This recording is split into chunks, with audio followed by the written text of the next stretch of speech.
Mindfulness helps us pay attention to the moment when suffering and pain are rising in our system. What mindfulness really helps us do is to disentangle ourselves from the way we can get stuck in pain and become over-identified with it. Mindfulness allows us to pull back a bit and to have some space so that we can see clearly what's happening. And with mindfulness, we really use the body, the idea of sensation, to help ground ourselves in this present moment.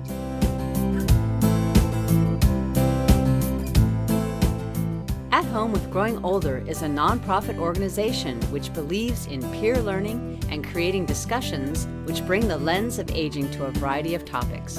At Home with Growing Older is proud to be your host of At Home on Air, a bi-weekly radio hour offering connection, community, and knowledge to our participants remotely. Now, we invite you to listen and learn from this live recorded episode of At Home on Air.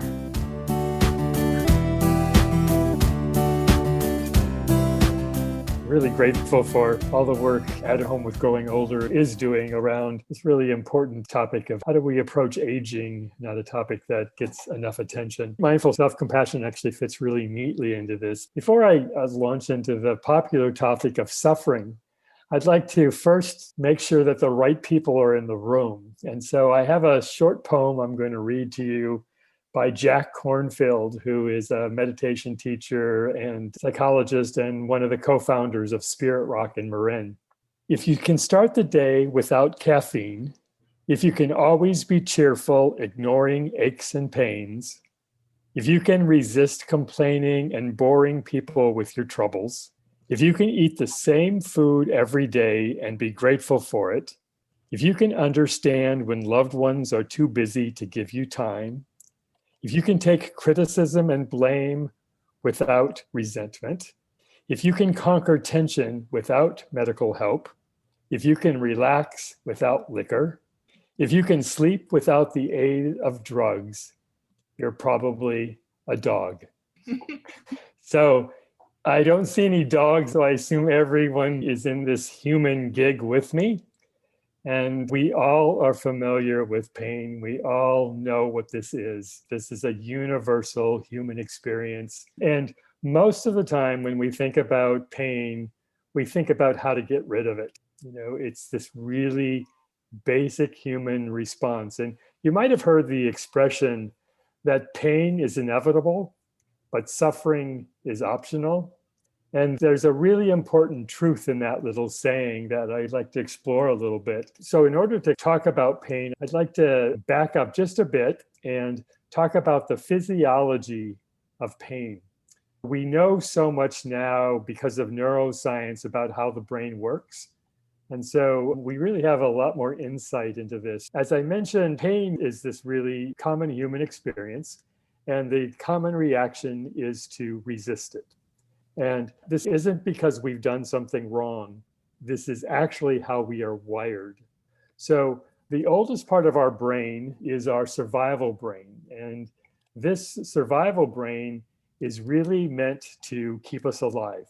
And so when the tigers were chasing us through the Serengeti, the survival brain was really, really important, and it has been really important for our species and for still being here. But what happens when the brain registers a threat, the amygdala, which is, again, in one of the older parts of our brain, releases adrenaline and cortisol. These are threat hormones.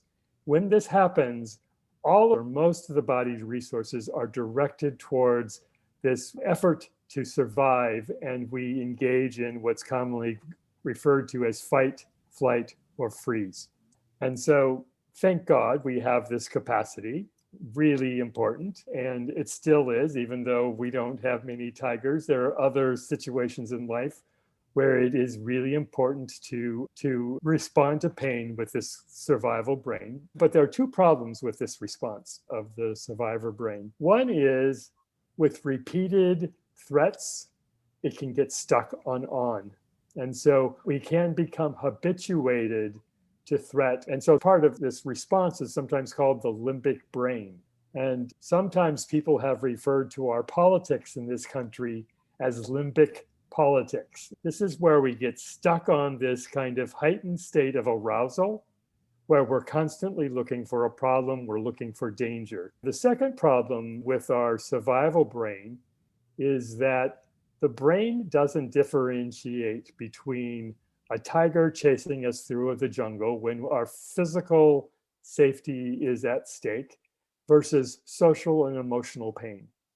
The same physiology is activated. So when we experience disruptions in relationships, when we experience other kinds of pain that is social emotional, the same amygdala can get activated, the same fight, flight, freeze response can get activated.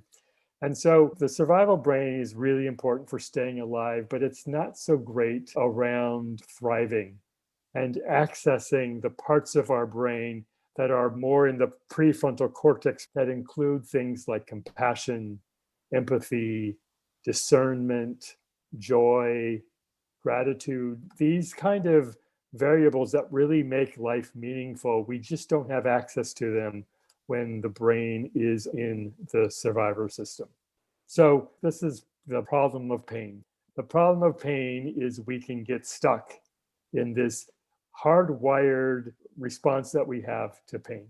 It sounds overwhelming, and many of us are in this situation right now. So David, let's dig deeper into this and explore from your experience and from this practice of mindful self-compassion. What is the way out of this being stuck? Yeah, that's the crux of the issue. So mindful self-compassion, as the name suggests, has two wings of the bird. One is mindfulness and the other self-compassion. Mindfulness is this capacity that we have to pay attention to the present moment just as it is. And why this is an important resource in terms of getting out of being unstuck is when we are in pain and when we are in fight, flight, freeze, we are typically really over-identified with the pain. And we also tend to ruminate on it. So you probably are familiar of that hamster wheel we all get stuck on, and we go round and around and around. And this is the part where, pain is inevitable, but suffering is optional. We actually add an additional layer of pain that is self-inflicted by getting on this hamster wheel.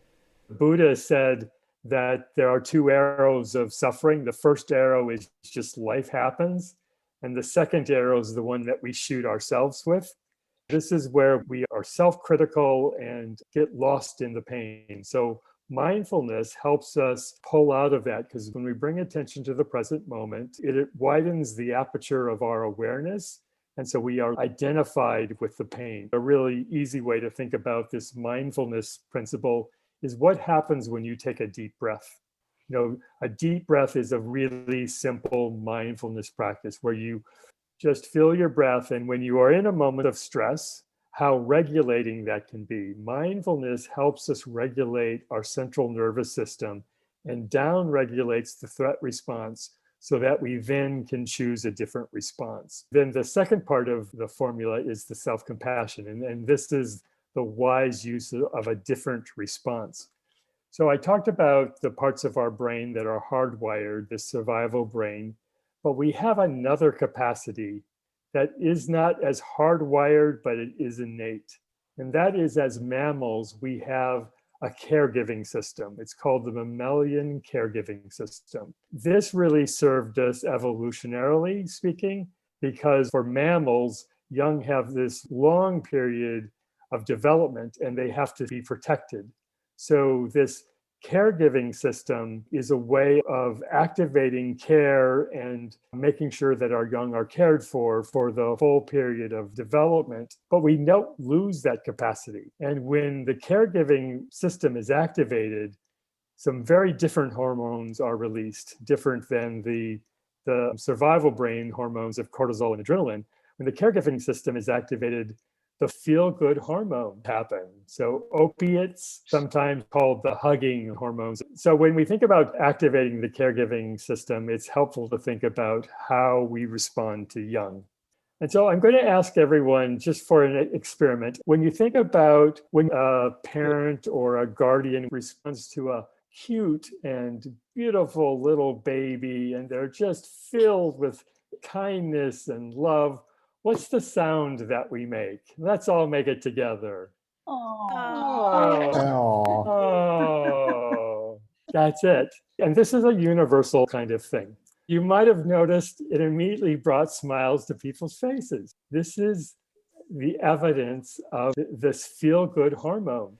The second universal response is, how do you respond to an infant who is struggling, who's crying? What's the sound we make when we want to respond to a child that's in some distress? Oh, there you go. You got it. When we get out of the survival brain with mindfulness, we have the capacity to bring online compassion. And the really good news is we can do this for ourselves. We don't have to wait for someone else to do it. We can actually offer it to ourselves. And this is incredibly good news and really helpful. So I should say that mindful self-compassion was developed by two psychologists, Christian Neff and Christopher Germer. One's a research psychologist and the other is a clinical psychologist.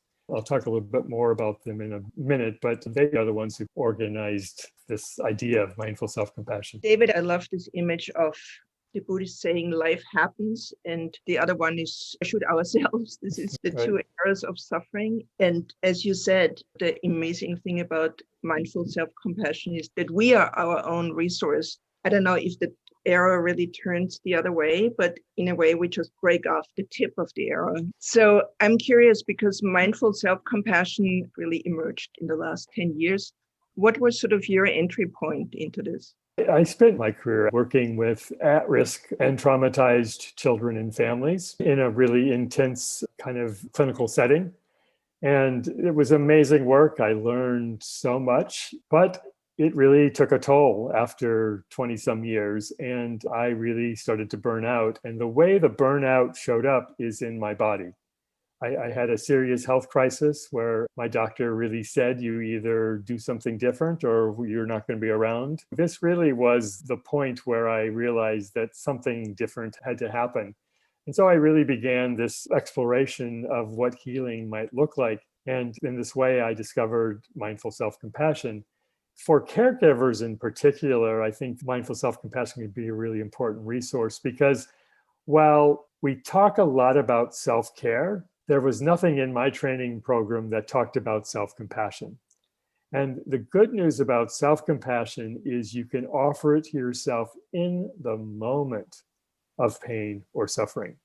So rather than, having a difficult day and then coming home and taking a walk or listening to music or doing any other kind of self-care kind of things, in the actual moment when you are registering that, wow, this is really hard, this hurts, that's the moment when we can administer this balm, which is self-compassion. It's a skill that can be learned and practiced. Yes, and it's wonderful to be part of this practice. Can you tell us a little bit about Christian Neff and the other founders and what the concept is exactly of mindful compassion? Well, self-compassion has become a really hot topic in kind of research circles. In order for it to be researched, Christian Neff really had to define what exactly is mindful self-compassion. Like, what are the elements so that we can research it empirically based on these elements? Mindful self-compassion has three components. The first is mindfulness itself. The idea around mindfulness is you have to know you are in pain in order to respond in a different kind of way. And the thing about most of our pain is below the surface. Most of the time, we're not even conscious that we are in distress. When I was working with these really difficult situations, I would have a hard day, but I didn't know I was having a hard day in the moment. It was cumulative over years. And so mindfulness helps us pay attention to the moment when suffering and pain are rising in our system. Again, what mindfulness really helps us do is to disentangle ourselves from the way we can get stuck in pain and become over-identified with it. Mindfulness allows us to pull back a bit and to have some space so that we can see clearly what's happening. And with mindfulness, we really use the body, the idea of sensation, to help ground ourselves in this present moment. The one thing about our thoughts are really useful and really helpful, but our thinking brain is most often engaged in the past and the future. We're either reviewing what's already happened or we're planning for what we're going to do. Neither one of those is in this moment. But my breath, this is happening right now. My heartbeat, this is happening right now in this moment. And so mindfulness helps us bring our attention to this present moment. So that's one of the components of mindful self-compassion. The second component is this idea of common humanity. When I read that poem by Jack Kornfield, the really powerful takeaway is we don't do this human gig alone. We all struggle. We all experience pain. And one of the things that happens when we experience pain is we tend to become isolated. It feels personal. If you've experienced some struggle over a period of time, you probably are familiar with that way in which you just go further and further down the tunnel, deeper and deeper into the rabbit hole. And it feels like this is just you that's suffering. And so one of the components of mindful self-compassion is the awareness and the understanding that we don't suffer alone, that this is part of the human gig. With that broadening of our perspective, we can again bring some more space to what feels really personal and really tight. Then the last component of mindful self-compassion is what we began exploring when I was asking you to make the vocalizations to activate the care system. And this third aspect is the idea of self-kindness. And this really is the idea that the really simple explanation of mindful self-compassion is treating ourselves as we would treat a beloved. So this idea that the ways we can love others and care for others, we can direct for ourselves. Those of you who have any church background might know the verse about do unto your neighbors as you would do to yourself. For most of us, our neighbors would be in trouble. Because if we treated our neighbor the way we treat ourselves, they might want a different neighbor. Really, the idea is to turn the goodwill, the kindness, the compassion that we can turn towards others and turn it towards ourselves. The other thing that frequently happens when we get stuck on pain is there is a lot of self-criticism and self-judgment. Typically, the way the mind kind of works with pain is the first is, this hurts. I don't like this. This shouldn't be. Why is this way? Who is causing this? It must be me. What did I do wrong? And so many times that cycle of where pain eventually winds up back with us. And this is the second arrow. The second arrow where we feel like there's something defective in us, that this is why we are experiencing the pain. And so self-kindness is the way to meet that self-judgment and self-criticism with a different kind of voice. We access this caregiving system through words, but when Susie talked about maybe breaking off the sharp end of the arrow, the actual mindful self-compassion move would be this. So instead of responding with aggression towards ourselves for the pain, it's this kind of, oh, sweetie, oh, I'm so sorry. This is so hard. And that simple move can really transform a moment and give us access to something that lives in the prefrontal cortex of our brain and can have more discernment, more wisdom, more ability to choose a response as opposed to react. So those are the three components of mindful self-compassion. And I'd like to lead us in a short little exercise, a little kind of guided meditation, if you will, using these three components of mindful self-compassion to give you just a little bit of a flavor of what it might feel like. Before we do this, I just want to say that this is completely optional. Don't feel like you have to do this. And at any point of the reflection, if it feels like it's too much or it doesn't feel like it's helpful, you are more than welcome to leave the meditation by thinking about something else or looking around the room. We're going to be doing this reflection by inviting into our awareness a situation that feels challenging. So just to know that we're going to be working with a situation in your life that feels difficult, but we're going to choose something in the mild to moderate range. Don't pick the biggest pain of your life, because we're just trying to get a flavor of what this looks like. We're not doing therapy. We're just doing an experiment to see if we can access this resource of self-compassion and see what it feels like. So for those of you that want to participate, if you want to find a comfortable posture that you can sit in and that you can hold for the next maybe a little less than 10 minutes, making any adjustments, being kind to this body of yours, settling in, and then making a choice to either close your eyes, either partially or fully. And then I invite you to take a couple easy breaths.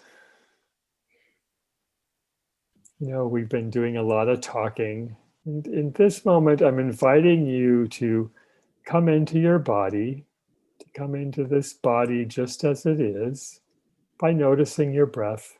Where do you feel the breathing? Is it in your nostrils or the back of your throat? Maybe you feel some movement in your chest or your belly. Just noticing breathing.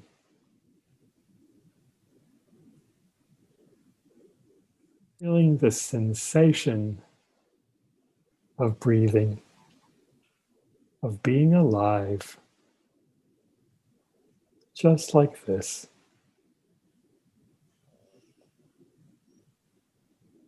And I invite you to call to mind a situation that is challenging or something that is causing you a bit of a struggle. This could be something relationally with another person. It could be a situation with technology that is really irritating you. Something in your fairly recent past that feels like a struggle, feels like it's difficult, that you don't like it, that you wish it was different. So calling it to mind, maybe just taking in the details of the situation, what happened, did anyone say anything? And when you have a sense of the situation, I invite you, if it feels okay, to notice where do you feel it in your body. So when you think about this situation, does it live somewhere in the body? Is there a tightness that happens in your chest, or does your breathing change? Maybe your mind gets busy with thoughts. Maybe your brow gets wrinkled and tight, or your jaw gets tight. Just noticing where it lives. All emotions have a physical component, and maybe it's just a general sense of discomfort or dis-ease. That's fine too. There's no right or wrong answer. And so if you notice where this pain or discomfort lives, I invite you in the quiet of your own mind, to say, this hurts. Perhaps this is a moment of suffering. Maybe even something like, ouch. Just naming it for what it is. This hurts. This is mindfulness. And it takes some courage just to name it and be with it. And then I invite you to add a second component to this experience. And this is the idea of common humanity, perhaps by saying to yourself, everyone suffers. I'm not alone. This is what it feels like when a human suffers in this way.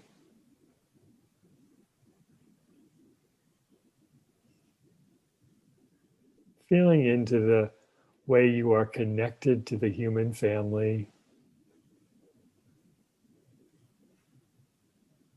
And then lastly, I invite you to bring the third component, which is self-kindness. And For this, I invite you, if it feels okay, to place a hand, your own hand, somewhere on your body. Perhaps your hand over your heart, or maybe the hand on your belly. Perhaps taking a moment to experiment to see where the touch feels good, feels supportive. Maybe it's just holding your own good hand. With this contact, feeling the warmth, the soft pressure of your own good hand, letting this be a communication of care. Maybe even allowing your heart to warm or melt a bit. And perhaps there are even words that go with this supportive and soothing touch.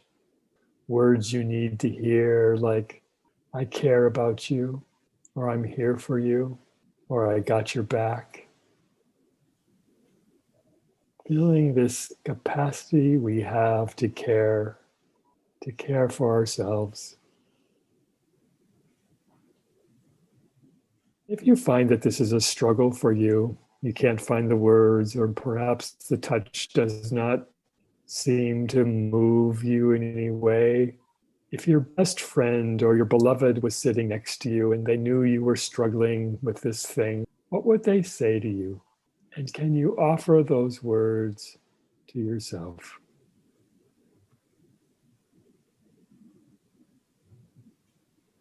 Taking just a moment to rest in this care. And then I invite you to release this reflection and this meditation and allow yourself to just sit for a moment in this experience. Perhaps still with your eyes closed or partially closed, and feel what happened, noticing the places that there might have been a struggle or ways that it felt easeful. Again, there's no right or wrong way to do this. Just noticing what's true for you, how it feels to be you.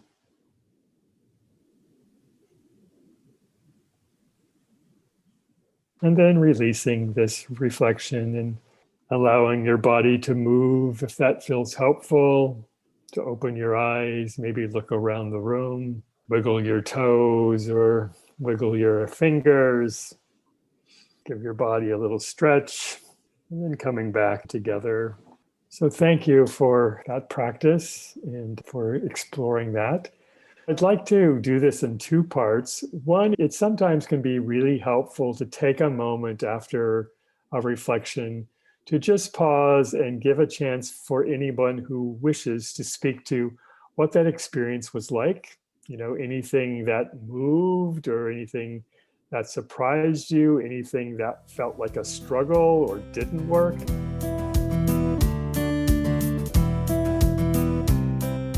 You are listening to At Home on Air. We are now switching to questions by participating audience members in this recorded live episode. If you want a chance to ask your question, visit us at athomewithgrowingolder.org and register for the next live episode.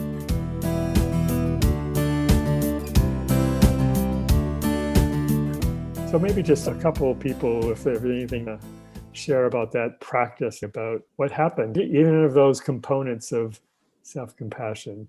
Yeah, Nancy. I was just going to say that the part that I found really special and powerful was literally putting my hands like you had done, because even though sometimes I can't get there in my mind, it just was like, oh, okay, I feel you. Yeah, beautiful. Again, if you think about a parent and how much time they spend just touching the baby. So touch is this really primal, really powerful resource that we have. I mean, I realized after the fact that frequently when I was doing therapy, I didn't even know I was doing it, I was frequently holding my own hand, you know, in my lap, because it was just this way of making contact with this one here. So yeah, thank you, Nancy, for sharing that.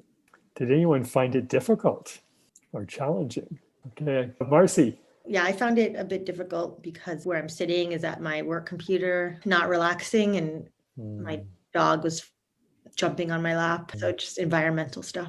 And did you notice how you responded to those things? I guess with some resistance or disappointment, this is not going to be my moment. The thing about mindful self-compassion is it's always right on time. So even in those moments when the dog is jumping, that's a moment where we also can do this, because that is suffering. Like not being able to do self-compassion is suffering. So we say that we do self-compassion self-compassionately. So wherever you notice a struggle, this can be a really powerful move. But thank you so much for sharing that common experience. Yeah, thanks. And Claire. My pain is physical pain. So when you came to the question, everyone else is suffering, something in my mind says, yeah, but they're probably not experiencing this back pain right now. I kind of went out of the self-compassion thing. I felt bad. I put my hand on my back, and it was hard for me to expand that and say, I know back pain is universal in this culture. We're all sedentary, but it didn't help me very much. I got stuck there. Yeah. Thank you so much for sharing that, Claire. I think your example is so powerful, that the way we get stuck in pain and the way pain narrows the aperture of our experience, it feels really close in. One of the things that I would say is in these three components of self-compassion, sometimes one of them is more powerful than the other. So sometimes we just don't have access to this common humanity. It just doesn't work, especially with something like physical pain.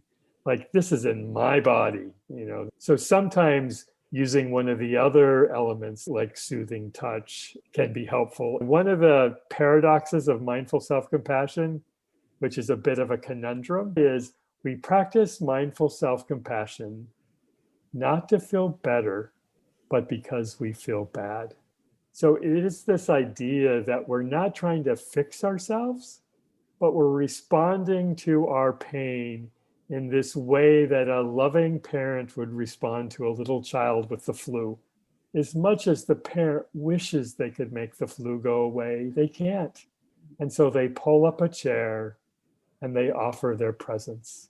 They offer their kindness, their compassion. So this is kind of slow going, and it doesn't always happen immediately. This is a skill that can get stronger with practice. The Mindful Self-Compassion program is an 8-week curriculum. And so there is this kind of gradual learning that happens about how do we access this and where are the places we get stuck. So thank you so much, Claire, for sharing that and being so honest about that. It's really helpful. You're not the only one who suffers with physical pain. Barbara, we'll go to you. I found that the physical act of putting my hand on my heart was very, very comforting, even warming, kind of like a hot water bottle for the soul. The next step, I was stumped by. What would I say to myself? I found I was speechless. With the prompt, what would a beloved or what would a dear friend say to you? Did that loosen anything up? I don't think it did. It's more of a work struggle. And I think they don't know what I'm doing. They don't know. So I shut that out. It could be further exploration that if you just imagine not you in the situation, but someone you care about in the situation, what advice you might give them would be another variation on the theme. The thing about compassion, it doesn't matter how it gets in. It still counts. I mean, Kristen Neff, one of the founders of Mindful Self-Compassion, has said, I wonder if I should not have called it self-compassion, because it's really just compassion, but including yourself in the circle. So compassion, wherever we access it, is a resource. Yeah, thank you, Barbara. If anyone has any other questions about mindful self-compassion in general, you can throw those into Val. I think you're next. Thank you so much. The idea of we're all human in this gig. I mean, this makes so much sense. All of a sudden, I could feel the corners of my mouth going up into a smile. I had a heck of a day, caregiving stress today, which is all out of my control because I have to go through a facility that's locked down. So I just did a complete flip, as opposed to walking away, taking 5, and then going back. In other words, diffuse, blow it off. This is almost like stop, do this. And that felt so much better. Also, to not have to wait till the end of the day. The idea that this really made a difference for me in the moment. So thank you, thank you, thank you. That's really helpful. Thank you so much, Val. What we know about the brain through neuroscience, and this is a radical departure from what we thought we knew. We used to think that the brain was fairly set by the time we reached a certain stage of development. But we now understand neuroplasticity of the brain, which means that the brain is still developing. And so when we practice mindful self-compassion, we are literally laying down new neural pathways. We are exercising muscles that are there, but they're little tiny muscles. And when you go to work out, you don't pick up the biggest weight in the room. You really give yourself the grace of working into this. This is why I consider this a life practice. This isn't like a self-improvement kind of class, but this is really about what are tools that I can take with me from now to the grave that will help me be with life as it unfolds, not life as I wish it were, but life as it actually is, and to be able to offer ourselves compassion for that. I think that's just such an incredible gift we can give ourselves. So a couple more questions. Rita?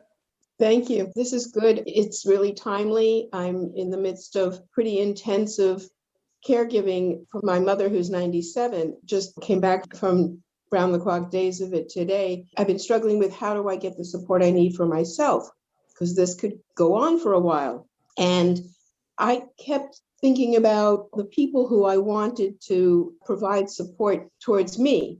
I hadn't really thought about it vis-a-vis my mom. I've been in and out of the hospital with her lately, getting intensive news, and it's all been unexpectedly intense. I kept thinking, who do I call? Where do I get it from the outside? My friends, relatives. And this is a good reminder that I can always come back and provide it towards myself as well. And that might take the edge off me feeling like, why aren't those people calling me? Why aren't they anticipating it, reading my mind, And once in a while, one of them does. But I think there is a real thing about expecting someone or some group of people to be there for us when we're in especially hard times. Thank you so much for naming this. I think this is especially true of caregivers, something that might be of interest to this group. I participated in the Age-In that At Home with Growing Older did a few years ago. And as a result of that contact, I was asked to speak at the Memory Care Cafe, which is part of the Jewish Family Community Center. They wanted me to speak to their dementia caregiver group. And so I wasn't sure what I was going to be walking into, because it's a drop-in. So they never know who's going to show up, what kind of day people would be having, how deep they were into their illness. And so I didn't think I could teach in the traditional kind of way. So I led them in an exercise where I asked them to go around the room and talk about where they discovered love. How did they find out what love was? Frequently spouses or partners or family members with the person who had some level of dementia typically talked about each other. These beautiful stories of the way they loved each other, the way they cared for each other. And, there wasn't a dry eye in the room, and people were just feeling all this love. And so I asked people to really notice how that felt in their bodies, like to really allow their heart to be warmed by these expressions of care. And then I said, now can you imagine what it would be like if you directed that care towards yourself? And the caregivers, they almost fell out of their chair. I mean, it was like, oh my God, I can do this for me? It's just a common thing with caregivers. We put ourselves way down on the list, and we keep waiting for someone to give us what we are offering. And so I think you're so right, Rita, this idea that we still need to be cared for by others, but that we can also care for ourselves is really powerful. David, do you have a final question? Well, I guess I will offer myself as the lesson.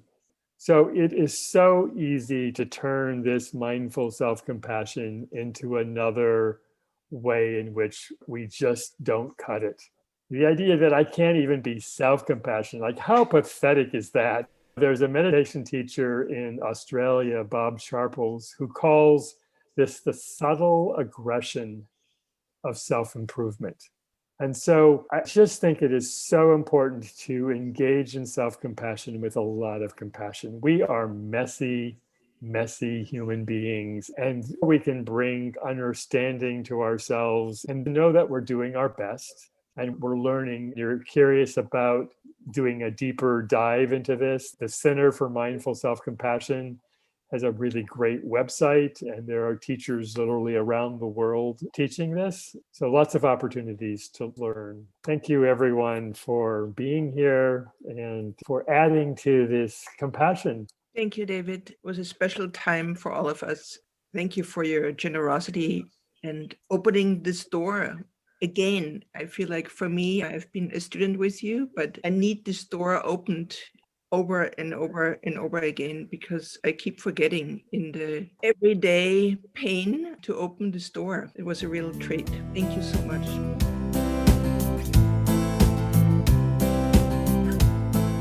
This episode of At Home on Air was produced by the At Home with Growing Older team. We could not host these conversations without the generosity of our marvelous and passionate guests and hosts. Thank you for sharing your personal and professional insights. Thank you to our live audience for your thoughtful contributions. To subscribe to this podcast and for more information, visit us at athomewithgrowingolder.org.